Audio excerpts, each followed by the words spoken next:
Presiden Komisaris PT Bali Turtle Island Development, BTID, Tantowi Yahya tanggapi isu pengambilan alih lahan mangrove seluas 82 hektar. Dalam rangka memberikan penjelasan terkait isu 82 hektar mangrove yang diambil oleh BTID. Meskipun konotasi, diambil, ini cenderung negatif, namun kami akan memberikan penjelasan sejelas-jelasnya, katanya pada saat Pansus TREP DPRD Bali mengadakan sidak, Senin 2 Februari 2026. Tantowi mengatakan sebagai dasar dan permulaan, penetapan status kawasan ekonomi khusus pada sebuah kawasan, sudah jelas harus bebas dari pelanggaran. Kawasan ini dibangun dengan tujuan untuk membangun Bali yang lebih kuat, berkelanjutan dan sejahtera. Kami menjelaskan bahwa mekanisme sebuah kawasan untuk menjadi KEK harus mendapatkan predikat kelengkapan yang jauh dari pelanggaran. Kawasan ekonomi khusus menjadi tempat untuk menyerap tenaga kerja, bermanfaat bagi daerah sekitarnya dan tidak hanya mengandalkan pariwisata saja, bebernya. Implementasi dari komitmen keberlanjutan tersebut sudah terlihat di lapangan. Saat ini, KEK Kura-Kura Bali menunjukkan komitmen nyata melalui penanaman lebih dari 700.000 tanaman yang tumbuh subur menghijaukan kawasan. Sebanyak 160 spesies burung pun telah teridentifikasi, membuktikan bahwa ekosistem di dalamnya tetap sehat dan terjaga. Komitmen keberlanjutan lainnya diwujudkan melalui pengoperasian instalasi pengolahan air limbah yang bekerja sama dengan Biosystems Group. Instalasi ini menggunakan teknologi air recirculation bioreaktor, ARB, di mana fasilitas ini mampu mendaur ulang air limbah dengan kapasitas masing-masing 1.100 dan 1.200 meter kubik per hari, sehingga tidak mencemari laut maupun lingkungan sekitar.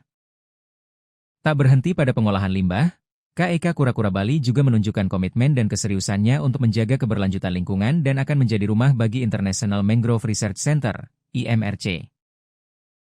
Fasilitas ini diproyeksikan menjadi pusat riset mangrove dan kelautan yang akan mendukung upaya pemerintah daerah dalam melestarikan kawasan Tahura Ngurah Rai. Dalam kesempatan tersebut, Ketua Pansus TREP DPRD Bali, Imade Suparta mengatakan dialog dengan BTID selaku pengelola Kura-Kura Bali perlu dilakukan untuk menjaga transparansi di masyarakat, mengingat keberadaan hutan mangrove memiliki peran vital bagi Bali dan masyarakat luas. Kita harus lakukan komunikasi dialog. Tanpa dialog tidak ada solusi. Sebagai warga negara Indonesia, santun dalam berbudaya, kita utamakan musyawarah untuk mufakat. Kalaupun ada perbedaan-perbedaan, ya perbedaan itu indah dan saya kira itu wajar, ujarnya. Terkait dengan isu 82,14 hektar kawasan yang diduga diambil oleh BTID, Kepala Departemen Perizinan BTID, Anak Agung Ngurah Buana dengan lugas menjelaskan bahwa angka luasan tukar-menukar kawasan hutan yang beredar di masyarakat tersebut kurang tepat. Di mana kronologi yang sebenarnya ialah, berdasarkan surat Menteri Kehutanan tanggal 12 Agustus 1997, PT BTID telah diberikan persetujuan penggunaan kawasan hutan seluas 80,14 hektar yang terletak di Pulau Serangan, Kota Denpasar, Provinsi Bali dengan cara tukar-menukar untuk pengembangan kawasan pariwisata atas nama PT BTID. Namun, berdasarkan surat persetujuan Menteri Kehutanan tanggal 19 Oktober 2004, Menteri Kehutanan telah mengubah persetujuan penggunaan kawasan hutan dengan cara tukar-menukar tersebut menjadi seluas kurang lebih 62,14 hektar yang terletak di Pulau Serangan, Kota Denpasar. Luasan tersebut terdiri dari 58 hektar berupa perairan, dan 4 hektar berupa mangrove. Karena ketiadaan lahan pengganti yang cukup, akhirnya yang disetujui oleh Kementerian Kehutanan ialah 62,14 hektar, kata Ngurah Buana. Mendukung pernyataan tersebut, Bendesa Adat Serangan, I Nyoman Gede Pariarta, menyampaikan bahwa aktivitas BTID berada dalam wilayah wewidangan Desa Adat Serangan. Ia juga mengharapkan agar perhatian pemerintah juga difokuskan pada persoalan yang saat ini dihadapi masyarakat, khususnya penanganan sampah, sehingga solusi yang dihasilkan dapat menjawab kebutuhan nyata di lapangan.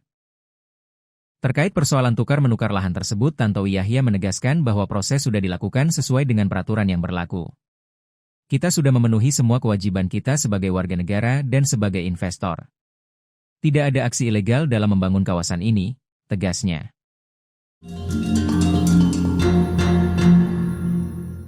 Download Tribun X sekarang, menghadirkan lokal menjadi Indonesia.